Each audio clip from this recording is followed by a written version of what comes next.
The Renaissance period presents Rebellious Voices, the podcast discussing everything menstruation. Yes, everything. We'll meet at the intersection of arts, literature, advocacy, policy, and most importantly, community. Alrighty, so this is one of our series and what we call Rebellious Voices, the Renaissance period. This platform or this podcast is designed to be a conversation, conversations that, you and I are used to having, other people are having, privately generally, but maybe not in such open public spaces. But we know that people have common stories as well as individual unique experiences that should be shared. And the whole purpose being to break the stigma in this conversation around menstruation. So with that, we wanted to give this particular series, this title or this episode, I'm calling it Performance While Bleeding, because the whole realm of the topic is performance and what we do just in our normal lives, our natural, just everyday routines. But we're talking about sports as well. And that is something that is uniquely, we're representing the intersection of all these different topics with when it comes to periods. And I think that this is a very unique opportunity for us to discuss your background. And I would love for you to give a little bit of an intro. This is Holly Sedlacek-Bell, and the topic here, as we're calling it, performance while bleeding. This is pretty much, I think, the perfect topic for you. It's the cross of both backgrounds. So I want to turn over to you and give an intro. Sure. So thank you, Renee, for having me, first of all. And this topic, I think, performance while bleeding, we're coming at specifically from that sports angle and the athlete angle. And I love sports. They've been such a huge part of my life. They are what make me feel most alive. And so who I am actually a performance and fulfillment coach. I work with mostly mid-career managers and leaders who need help overcoming, self-doubt, imposter syndrome, those voices inside their head that tell them to be quiet, that you're not the expert. And then how do you say, okay, well, what do I want? Who do I want to become? So that's very much an extension of the self-belief that I think is a huge part of who I am. And when I think of my sporting background and, dare I say, even being an athlete, self-belief is a huge part of that. And when I think of, the intersection of then and layering your period on top of all of that, I think there's a huge sudden, you have to pause and you have to actually think about, okay, what do I want to accomplish while bleeding? So I want to actually bring up a couple of topics and some of the things that we were discussing in earlier conversations, which led us to this podcast episode. We know there are athletes. I've called out some athletes like Brianna Stewart, who's in the WNBA, who talks about just the need for how she plans, just like you mentioned, knowing what your cycle is, knowing what you require. The way that you even do self-care after a performance, so that you're constantly like, for these type of professional athletes, they got to go to the playoffs, so they still have to worry about, oh, my period is it going to sync up then? Mm-hmm. Yeah, we don't have that control all of the time. But there are also the athletes. I was mentioning Dina Asher-Smith, who is the British Olympian, and rightly so, is called out for more research and how menstruation affects athletes. Do you think that would actually do anything, move the needle? And would that bring about any change that would be warranted, whether it was just for those who bleed or just breaking the stigma in this conversation? What are your thoughts on, going out and actually, measuring, oh, okay, all these people were bleeding during this performance and during this championship game. Let's take this research. What will we gain from that? Mhm. So I think we could gain a couple big, huge insights. Is that everybody's period affects them differently, and I think it's not a one size fits all. And I think that's one of the problems with it, because they just want to, like, here, let's fix it. And it's not the case for that. So everybody's body's a bit different. You're going to respond to something differently than I respond to something. And so I think we wouldn't probably be able to take the same exact regimen and feel exactly the same from it. And so it's, how do we find the best thing for each one of these athletes? If they have 5 different, or 10 different remedies, and maybe, remedies 2, 5, and 7 work for you. And let's show the proof that these work for you. So I think it's not going to be as straightforward as we want it to be.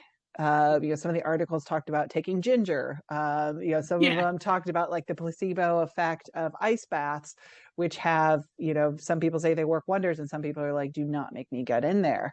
And I think it's just the same with our periods. Some of us have different things. Like, I have never used a hot water bottle on my period. Like, to me, that sounds, I don't want a hot water bottle on my uterus. Interesting.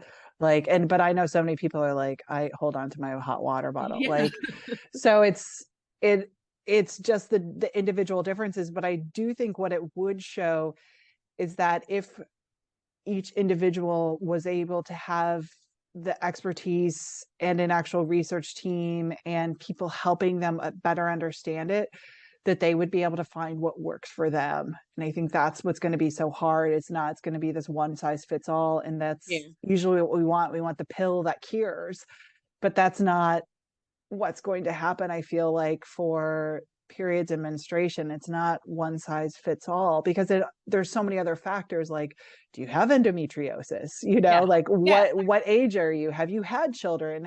All of those extra things. Like, are you an athlete that your body is required to do something, exponentially more, exertive, if that's a word, Yeah. compared to sitting in a desk? Yeah. So it's like all those factors. So I think, like, to get under it, it's such a huge topic. I would love to see more research into it, but I think there's so many factors at Yeah. play too. And the factors is, like you said, it's different levers, right, that are manipulated, because this would be a very unique undertaking, because the hypothesis even is muddled. It's everything from, is this going to affect performance? Can people actually hack their performance and know, okay, I'm only going to perform doing X? Or, as we mentioned, you can take the right type of hormonal contraceptive that will allow you to pause it or not have one at all. Or, so yeah, someone could actually hack the performance for the better. Or my fear is, will there be some kind of asterisk that's, that next, it's, oh, I was menstruating, or I had this crippling. That's not the same as someone who's played with a torn ACL. Or it's, yeah, there is something that has crippled you, and there is something that requires, a therapeutic, approach to how you go to, pre and post, right, performance, right? So, that's my fear is, is this research going to actually do something that will allow for, the next generations behind us of student athletes? Like, I mean, I think we've discussed, I said my worst fear was, a tampon falling out when I'm running the 800 or something, right? Um, and knowing, okay, yeah, I could feel like something starting. So Yeah.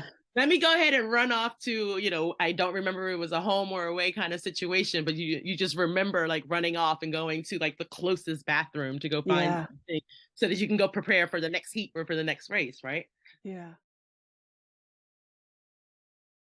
it baffles me to know that this upcoming series, this July, will be the first time that we'll get to see someone wear, or a female wear dark colored bottoms, which there's even rules around that, right? It's like mid to dark colored It's like bottoms. It's mid to like, dark. yeah, I think it has yeah. to be like, it has to go under. It can't be like longer than the skirt that's so required. But what's really, truly interesting to me is, again, talking about like an asterisk on your performance. Is this going to flag like, okay, are there going to be those who choose to wear all white and then those who have to wear the bottom? So Yeah. immediately you're going to go, oh, she's bleeding. Yeah, I was wondering that too, if there's going to be a little like, oh, you must be menstruating. You're wearing dark Oh, shorts. we're But going to it's get just, that, right? yeah, I was wondering if there's going to be anything, or is it just like the British press? It's funny when they're tight-lipped versus when they're not. Yeah, are they going to specifically ask women? But I think I mean, any woman who has had to wear any sort of kit that Yes. isn't a dark color, that Mm-hmm. has always been a thought. Every single time you pull something on, you're just like, well, is that going to show up, or is like my bleeding not going to show up? I It's mean, like just something you have to think about, like. you do, but to be fair, this goes to the conversation about stigma. This is what we're discussing is, there's the stigma of, oh, we don't even dare discuss that. Whatever, these athletes choose to do while they're on their menstruation, that's just up to them, but they still have to wear the all white. So that's a blight. That is someone not taking into consideration the topic of what half the population does, Mhm. correct? Which is something we can preach about in so many other areas of work, life, home. But what really truly I think grinds my gears, for lack of a better term, is that we never had the voice to make this change until now. And I think, the period, sex education, all of that, and the hush hushness around it, and I think that's, you you can't make, if you're not talking about it, nothing is going to change, right? And so that's why things like this podcast are great, and what you're doing, bringing it to the table, creating a new table to actually talk about it, is so important. And I don't really know anybody who got their first period and was really excited to go tell their parents that they got it. And, those period parties that you hear about now, just, Yeah. it's so different. And I remember having such shame and such guilt. And like, if I did bleed through in my underwear, washing them in the shower because I was so embarrassed to Yes. have, put Before you even put underwear. it in the hamper, Yeah, right? yeah, I would like wash them myself Pre-wash. first, and it Yes. was like so stupid. Yep. Um, and there's been other times where I remember, even knowing what to do when you got your period, and like what's the difference between like different pad sizes and different tampon sizes, and when you use when and how. And I think, my mom had everything for me, but I don't remember being like, here's a pad for, day one or day two when you Yeah. are really Yeah. have a heavy flow.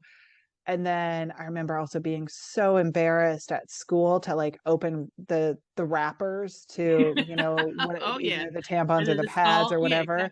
exactly. That was like the most mortifying thing. And you would open them so slowly, and, to like take a pad out of your underwear, and it, has that, That rip, that that ripping adhesive, noise, the that adhesive the coming off. adhesive coming off. And I used to like do things like put multiple pads on top of each other, so then I wouldn't have to at least carry the pad.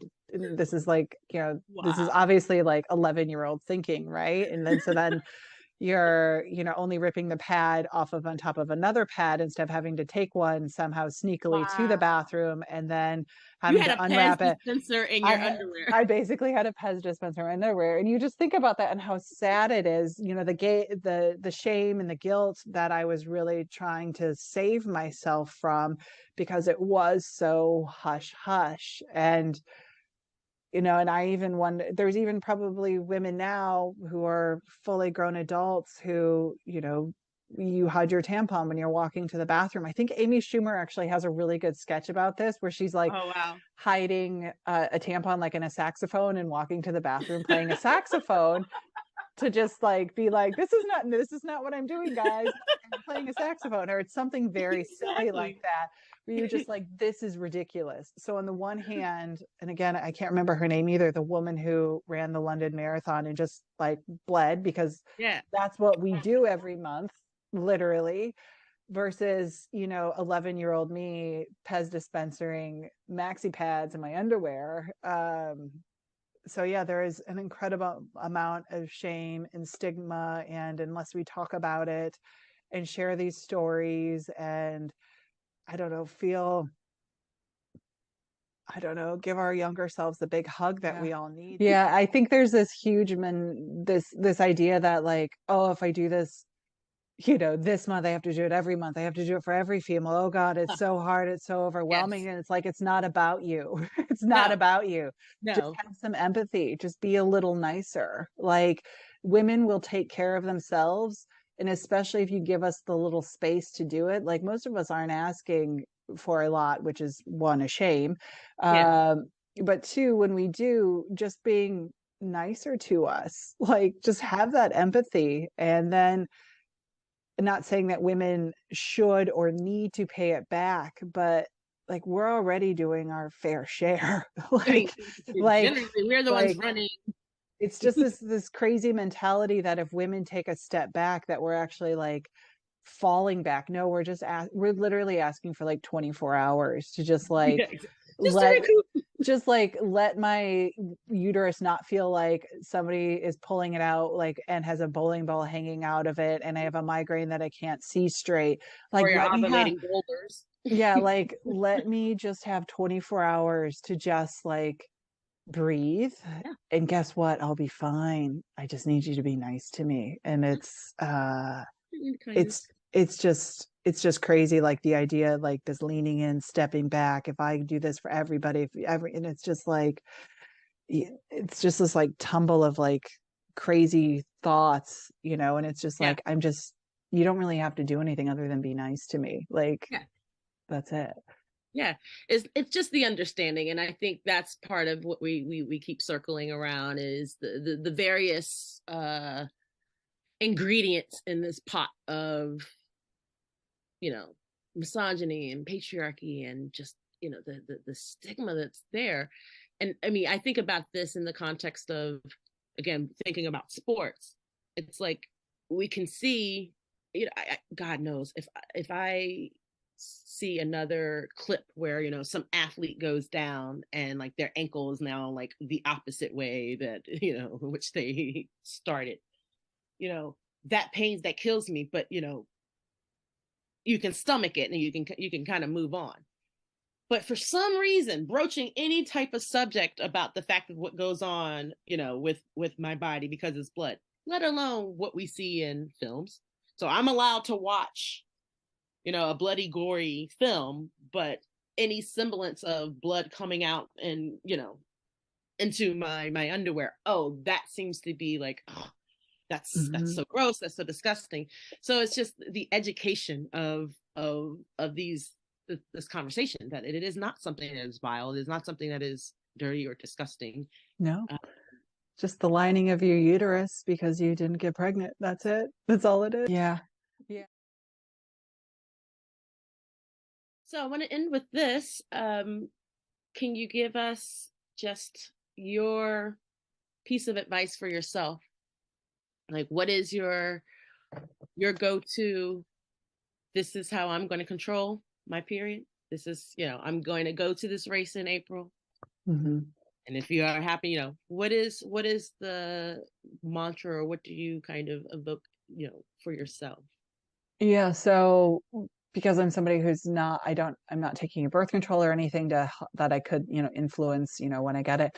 I think it's just the awareness of what could be and working with what that day is. And I think it's that knowing your cycle is one of the most important things that you can do as a woman and how you move through the different phases of it, and then supporting yourself through it, really understanding, if you're peacocking around, because you're ovulating, and going with it versus, it's a couple days before you're actually going to menstruate and you need some self-care. So I think my thing for myself, and that, I even talk to my clients who menstruate about, well, what do you actually need to feel supported during this? What would make you feel in control, like you said, because we aren't actually in control. We're not in control of our flow. We're not in control of what day, what hour, what time it starts. But how can you at least support yourself? And if you're going to support yourself, you certainly don't have a blind eye towards it. You look at it and you know what's happening, and then you take care of yourself. So I think that's my advice. And can you just give us a brief update on what you've got going with Know Your Pace? Sure. So Know Your Pace, like I said, is a coaching organization, and I am also super, super proud of myself and this new offering that I have. It's called Rise to Potential. This is the program that I had wanted to make. So I worked in financial services and I worked in consulting, and is the product, the training slash coaching program that I always wanted to create. But when you're creating internal leadership programs, so much of it has to be the standard. I need delegation, I need feedback skills, I need communication. How do you build trust in a team? But before you get to that point, there's this person, and that is you. And so I created this program that is at the intersection of leadership and self-development. And what it does is it helps you with the patterns of behavior that actually keep you stuck. And I'm talking about self-doubt. I'm talking about imposter syndrome. I'm talking about those things you say to yourself that maybe 6-year-old heard, be seen and not heard, and how that's impacting you now, or how your parents showed up to work.